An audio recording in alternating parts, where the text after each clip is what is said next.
Apa kabar kalian semua para penonton Bambang Tanyun? Mimin akan melanjutkan alur ceritanya lagi. Cerita ini dipersembahkan dari Bang Dani yang udah support Mimin lewat Saweria. Jadi, tanpa lama lagi, langsung saja pada videonya. Kaisar Agung Shizou, penguasa dinasti leluhur Shizou, duduk di singgasana naga dengan wibawa yang tak terbantahkan. Ia memandang putrinya Yunxi yang baru saja memasuki aula megah dengan senyum manis di wajahnya. Meskipun menunjukkan rasa manja dan tidak senang, Kaisar Agung Shizou tidak bisa menyembunyikan kasih sayangnya terhadap putri kesayangannya. Yunxi, dia memperkenalkan Tanyun, seorang teman dan pengawal pribadinya kepada ayahnya. Meskipun Kaisar Agung Shizou tampak tertarik pada Tanyun, ia segera kehilangan minat ketika mengetahui bahwa Tanyun berasal dari alam semesta yang lebih rendah. Setelah Tanyun keluar dari aula, Kaisar Agung Shizou membahas masalah pernikahan Yunxi dengan Qikong, putra dari Marskal Agung Dongzhen. Yunxi mengejutkan ayahnya dengan menolak pernikahan tersebut, menyatakan bahwa ia tidak memiliki perasaan terhadap Qikong. Kaisar Agung Shizou berusaha membujuk putrinya, tetapi Yunxi tetap teguh pada pendiriannya.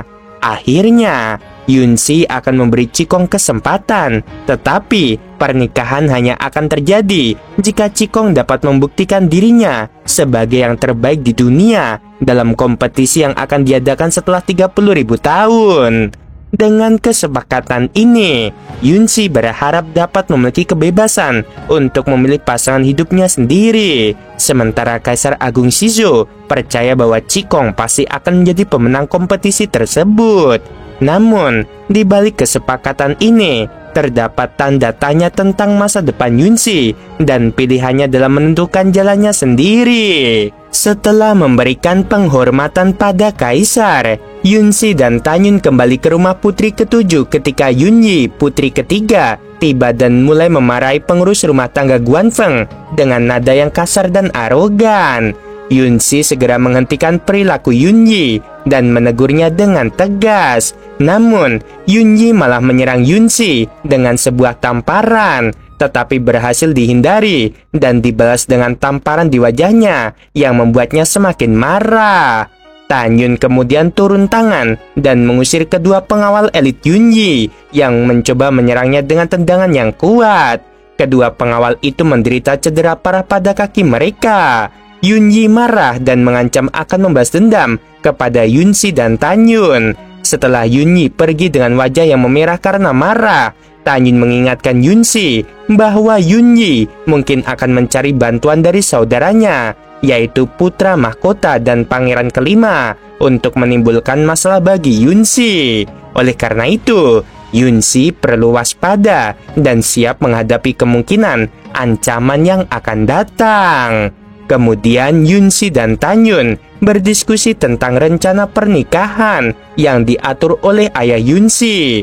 Yunxi ingin Tanyun membantunya memenangkan kompetisi pernikahan, sehingga dia tidak perlu menikah dengan Qikong yang dianggapnya tidak pantas. Tanyun setuju untuk membantu Yunxi dan berjanji untuk mengalahkan Qikong dalam kompetisi tersebut.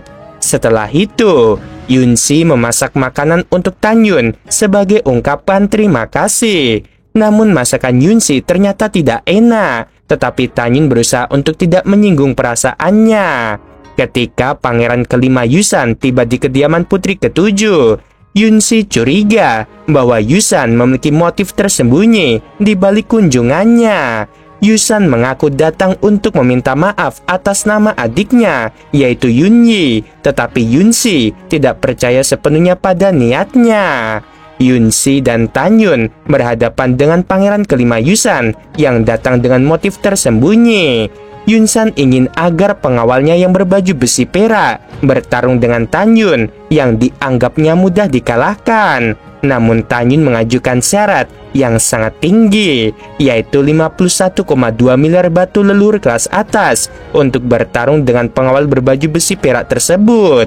Yunsan setuju dengan syarat tersebut, berharap bisa mengalahkan Tanyun dan mendapatkan kembali harga dirinya. Tanyun dan pengawal berbaju besi perak bersiap untuk bertarung di arena bela diri, sementara Yunsi dan Yunsan menonton dari tepi arena. Tanyun memiliki rencana untuk memanfaatkan situasi ini untuk meraup keuntungan besar dengan mengalahkan pengawal berbaju besi perak dan mungkin juga penjaga berbaju emas yang berada di belakang Yusan. Tanpa butuh waktu lama, pertarungan dimulai. Tanyun berhasil mengalahkan penjaga berbaju besi perak dengan satu serangan dan mendapatkan 51,2 miliar batu leluhur kelas atas. Yunsan yang marah dan ingin membalas dendam menawarkan kesempatan kepada Tanyun untuk bertarung dengan penjaga berbaju besi emas yang lebih kuat. Meskipun Yunsi memperingatkan Tanyun tentang bahaya bertarung dengan penjaga berbaju besi emas, Tanyun tetap setuju dengan syarat bahwa Yusan harus membayar 409,6 miliar batu leluhur kelas atas jika penjaga berbaju emas itu kalah. Tanyun menunjukkan kemampuan yang luar biasa. Dengan kecepatan dan kekuatan yang tak terkalahkan, ia berhasil mengalahkan penjaga berbaju besi emas yang kuat dan sombong. Namun, kebahagiaan Tanyun tidak berlangsung lama karena Yunsan, seorang pangeran kelima yang haus kekuasaan, mencoba menghabisnya dengan cincin leluhur yang sakti. Untungnya, Tanyun berhasil menghindar dan meloloskan diri. Meskipun terluka parah, Yunsi yang cantik dan berani segera membantu Tanyun dan mengusir Yunsan dari rumahnya dengan penuh amarah. Setelah insiden itu, Tanyun bersumpah untuk membalas dendam kepada Yunsan dan keluarganya yang telah membuatnya terluka parah. Sementara itu, Kaisar Agung Shizo, penguasa istana kekaisaran yang berkuasa, tampaknya memiliki rencana lain. Ia setuju untuk memberikan murid-murid istana Tianmen tempat untuk memasuki makam pemakan surga, sebuah tempat yang penuh dengan harta karun dan rahasia, tetapi dengan syarat bahwa Fang Xiki, kepala istana Tianmen yang cantik dan tangguh, harus menikah dengannya. Di sisi lain, dengan kekuatan dan kemampuan yang luar biasa, Tanyun dan Yunsi bersiap untuk menghadapi tantangan berikutnya. Mereka berdua memiliki hubungan yang sangat dekat dan saling mendukung dalam setiap situasi. Sementara itu, Yunsan dan Kaisar Agung Shizo menjadi musuh yang tangguh dan berbahaya bagi Tanyun dan Fang Xiki.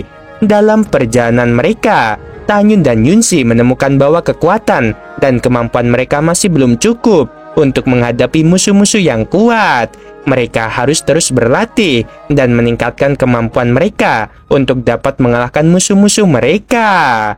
Kaisar Shizo memiliki rencana licik untuk menaklukkan istana Tianmen dan menyatukan Dewa benua barat. Ia berniat menikahi Fang Xiki, kepala istana Tianmen yang cantik dan tangguh, dengan harapan dapat menguasai istana Tianmen dan menghancurkan sekte ilahi Jili. Yang mulia, apakah Anda mencoba menghabisi dua burung dengan satu batu? Helian Mingde, seorang kepala pendeta, bertanya dengan penuh arti. Kaisar Shizo tersenyum licik. Fang Xiki terlahir dengan penyakit jantung yang buruk, dan obat ajaib yang dapat menyembuhkan penyakit jantungnya sepenuhnya ada di makam dewa penelan surga. Aku berharap suatu hari dia akan memohon bantuanku. Dengan rencana ini, Kaisar Shizo berharap dapat mencapai dua tujuan sekaligus, menikahi Fang Xiki dan menguasai istana Tianmen. Helian Mingde setuju membantu Kaisar Shizo dan berjanji untuk meyakinkan Fang Xiki agar setuju dengan pernikahan ini. Sementara itu, Cikong, putra Marsikal Cilong, memiliki rencana untuk menikahi putri ketujuh Yunsi. Ia berlatih keras untuk meningkatkan kemampuannya dan berencana untuk memenangkan kejuaraan pernikahan yang akan diadakan oleh Kaisar Shizo. Di sisi lain, Daokun sang santo tertinggi menerima permintaan bantuan dari Tanyun untuk mencari istrinya dan wanita-wanita lainnya yang hilang. Daokun setuju untuk membantu dan berjanji untuk mengirim seseorang mencari mereka. Helian Mingde tiba di kuil Tianmen untuk membicarakan pernikahan antara Kaisar Shizo dan Fang Xiki. Helian Mengde menggunakan berbagai alasan untuk membujuk Fang Xiki, termasuk keuntungan aliansi antara dinasti leluhur Shizhou dan kuil Tianmen dalam menghadapi sekte ilahi Chile. Fang Xiki merasa tidak berdaya dan tertekan oleh proposal pernikahan ini. Ia harus mempertimbangkan nasib kuil Tianmen dan kehidupan orang-orang di dalamnya. Sementara itu, Chu Xiaotian, wakil kepala istana, memiliki ekspresi serius dan tampaknya tidak setuju dengan pernikahan ini. Helian Mengde menggunakan kepintarannya untuk tidak memaksa Fang Xiki dan memberikan waktu bagi Fang Xiki untuk mempertimbangkan proposal pernikahan ini. Ia yakin bahwa Fang Xiki akan menerima proposal pernikahan ini demi kebaikan kuil Tianmen. Fang Xiki dan Chu Xiaotian membahas proposal pernikahan antara Fang Xiki dan Kaisar Shizhou. Chu Xiaotian memberikan saran kepada Fang Xiki untuk menerima proposal pernikahan tersebut dengan syarat bahwa Kaisar Shizhou harus membantu Fang Xiki membebaskan dendam kepada sekte ilahi Chile dan mencari obat untuk menyembuhkan racun api di hatinya. Sementara itu, Tan Yun dan Yunxi memiliki hubungan yang semakin dekat. Daoqing Dazun, guru Yunxi, memberikan peringatan kepada Tan Yun tentang identitasnya dan meminta Tan Yun untuk berhati-hati. Tan Yun juga mengetahui bahwa Jiu Tong Shulong atau naga berkepala 9, saudara angkat Helian Mengde, adalah pembunuh kakak senior dari Daoqing Dazun. Daoqing Dazun berniat membebaskan dendam kakak seniornya dan meminta Tan Yun untuk berhati-hati karena Helian Mengde juga musuh Tan Yun. Kaisar Shizhou memanggil Daoqing Dazun dan Helian Mengde untuk membahas pertempuran memperebutkan wilayah 4 dinasti leluhur besar 50.000 tahun dari sekarang. Kaisar Shizhou juga meminta mereka untuk mencari orang-orang jenius dalam 4 bidang seni untuk digunakan oleh dinasti Shizhou. Daoqing Dazun menyebutkan bahwa ia memiliki kandidat yang cocok untuk membantu dinasti Shizhou memenangkan pertempuran. Tetapi ia tidak mau mengungkapkan identitas kandidat tersebut. Kaisar Shizhou tidak marah dan membiarkan Daoqing Dazun merahasiakan identitas kandidat tersebut. Kaisar Shizhou kemudian membahas tentang klan dewa kuno abadi yang telah mulai bangkit. Helian Mengde memberitahu bahwa ia telah mengetahui tentang hal ini sebelumnya, tetapi lupa memberitahu Kaisar Shizhou.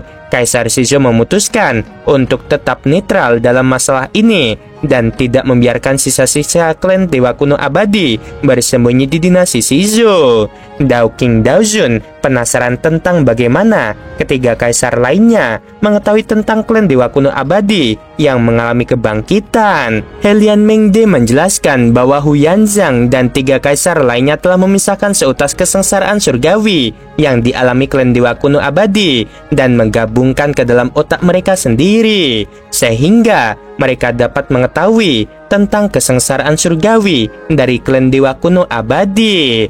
Kaisar Shizhou kemudian memerintahkan Helian Mengde untuk menyebarluaskan perintah kaisar tentang mencari sisa-sisa klan dewa kuno abadi dan menghabisi mereka jika ditemukan. Helian Mengde setuju dan berjanji untuk melaksanakan perintah kaisar.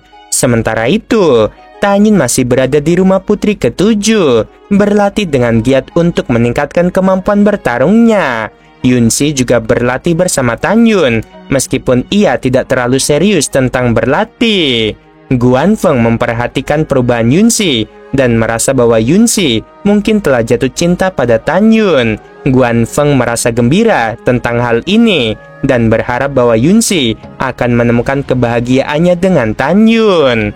Tan Yun akhirnya menyentuh penghalang tingkat pertama alam kaisar leluhur setelah 510 tahun berlatih di Aula Fang Sheng. Dia sangat bersemangat dan yakin bahwa dia dapat menghabisi seorang Master Tao tingkat ketiga. Sementara itu, Fang Xiki dan Chu Xiaotian tiba di kota luar leluhur Shizhou bersama naga leluhur berkepala 9 dan Daokun. Fang Xiki sangat cantik, tetapi wajahnya pucat karena api beracun di dalam tubuhnya.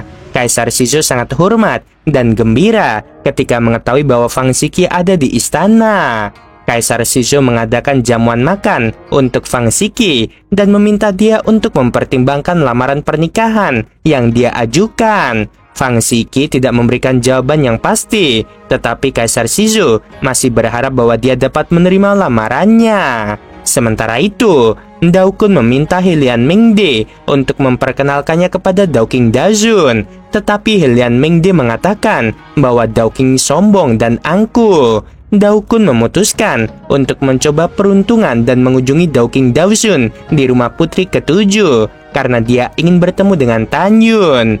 Dao Kun tiba di rumah putri ketujuh dan meminta untuk bertemu dengan Dao King Dazun. Setelah beberapa saat, Dao King Dazun muncul dan menatap Dao Kun dengan tatapan yang tajam. "Apa yang kamu inginkan?" Dao King bertanya dengan nada yang dingin. Dao Kun tersenyum dan berkata, "Aku ingin bertemu dengan Tan Yun. Aku telah mendengar banyak tentang dia dan ingin mengetahui lebih lanjut tentang kemampuan bertarungnya." Dao King menatap Dao Kun dengan tatapan yang lebih tajam dan berkata, "Tan Yun tidak ada di sini saat ini. Dia sedang berlatih dan tidak dapat diganggu." Dao Kun berkata, "Aku tidak percaya. Aku telah mendengar bahwa Tan Yun ada di rumah putri ketujuh. Aku ingin bertemu dengannya." Dao King tidak menjawab dan hanya menatap Dao Kun dengan tatapan yang tajam. Dao Kun merasa tidak nyaman dan memutuskan untuk pergi. Sementara itu, Tan Yun masih berlatih di Aula Fang Sheng, berusaha meningkatkan kemampuan bertarungnya lebih lanjut. Dia tidak tahu bahwa Dao Kun telah datang ke rumah putri ketujuh untuk mencari dirinya.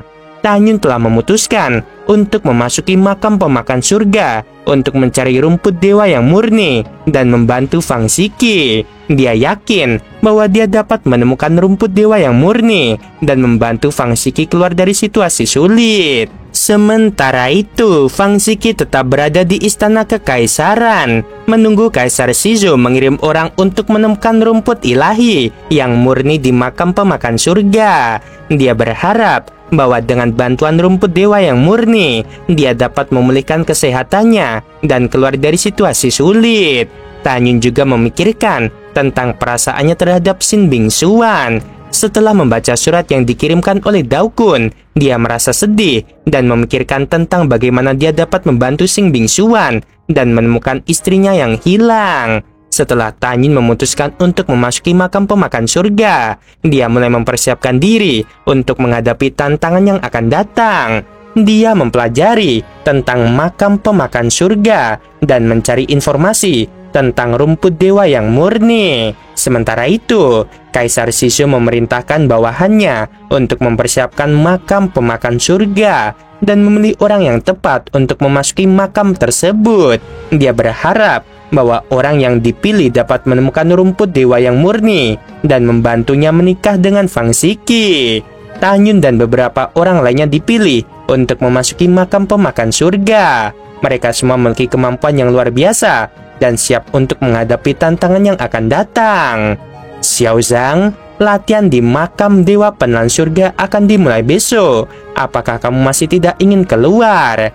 Tan Yun tersenyum dan menjawab, "Baiklah, Yunxi, aku akan segera keluar." Dia kemudian berdiri dan berjalan keluar dari Aula Fang Sheng, meninggalkan kesan yang mendalam pada Yunxi. Saat Tan Yun keluar dari paviliun, dia tercengang dengan kecantikan Yunxi yang mengenakan gaun putih sepanjang lantai. Fitur wajahnya yang halus menggambarkan kecantikan yang menakjubkan, dan Tan Yun tidak bisa tidak memuji dengan tulus.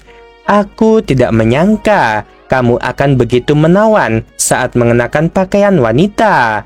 Yunxi, kamu benar-benar cantik." Tan Yun berkata dengan suara yang penuh kekaguman. Yunxi tersenyum dan menyadari bahwa dia telah membuat Tan Yun terpesona. Dia berputar lembut dan menari dengan anggun, kemudian menatap Tan Yun dan berkata, "Bukankah ini indah?" Tan Yun dan Yunxi kemudian meninggalkan rumah putri ketujuh sambil mengobrol dan tertawa. Saat keluar istana, Yunxi dikejutkan oleh kecepatan kultivasi Tan Yun. Dia tidak pernah menyangka bahwa Tan Yun telah mencapai kesempurnaan agung alam kaisar leluhur secepat ini. "Tan Yun, Kemarin aku mendengar bahwa Cikong telah naik ke tingkat ke-6 alam Dao. Melihat dinasti leluhur Shizo, kekuatannya tak terkalahkan di bawah alam dewa Dao. Yunsi berkata dengan nada khawatir. Tanyin menatap Yunsi dan berkata melalui transmisi suara, "Jangan bicara omong kosong, selalu ada jalan keluar." Yunsi, katakan padaku, berapa lama pelatihan di makam Dewa Penelan Surga akan berlangsung? Yunsi menyampaikan pesan, karena makam ilahi pemakan surga sangat luas, setiap tingkat pelatihan berlangsung selama 5.000 tahun. Tanyun tersenyum tipis dan berkata, "Sangat bagus, aku telah dipromosikan ke alam kaisar leluhur yang sempurna 3.000 tahun yang lalu. Dengan kata lain, setelah memasuki makam Dewa Pemakan Surga, paling lama 5.000 tahun kemudian, aku akan memasuki alam suci leluhur tingkat pertama." Ketika keduanya meninggalkan istana, malam telah tiba dan bulan terang bersinar di langit. Yunsi memanggil artefak suci leluhur tingkat atas, yaitu kapal dewa yang dikemudikan oleh Tanyun dan membutuhkan waktu lebih dari 1 jam untuk mencapai pasar Shizen. Sementara itu, seorang pelayan dari rumah marsekal besar Dongsen buru-buru berlari dan langsung menuju aula tempat kepala pelayan tua tinggal. "Pelayan tua, ada kabar baik." Chili, kepala pelayan tua, bertanya dengan rasa ingin tahu. "Berita apa?" Pelayan itu menjawab, "Melaporkan kepada pengurus rumah tangga tua, pemuda berambut putih bernama Xiaozang dan putri ketujuh telah datang ke pasar 4 kota." Chili memikirkan kematian putra angkatnya si Mencong, dan mata Chili yang berawan berkilat dingin. "Aku ingin menghabisinya dalam mimpiku, tapi tidak sekarang." Dia kemudian menambahkan, "Bajingan ini bersama putri ketujuh. Siapa tahu ada orang kuat yang diam-diam melindungi putri ketujuh. Jika kita bertindak gegabah, kita tidak hanya akan gagal menghabisinya, tetapi kita juga akan melibatkan pengurus rumah tangga ini." Oke guys, sampai sini dulu episodenya. Makasih banyak ya yang udah support Mimin. Yang kemarin juga Mimin lihat udah sawer langsung lewat YouTube di waktu konten NTZZ ini ya. Jadi mohon maaf banget gak bisa tiap hari, bahkan nih seminggu baru upload lagi ya, karena memang tergantung sawer ya teman-teman. Tuh Mimin tuh gimana ya, view-nya aja cuma 400 pokoknya tuh dari Mimin buat lama kan videonya, dia tuh rata-rata durasi tontonnya tuh kayak cuma 3 menit dan alhasil adsense-nya tuh cuma 4.000 gitu teman-teman ya, karena memang penontonnya dikit, durasinya dikit, adsense-nya juga ya sangat mengenaskan. Mimin nggak bisa taruh konsisten untuk NTZZ. Mimin angkat tangan ya, kecuali kalau ada saweran gede baru mau gas lagi ya. Oke.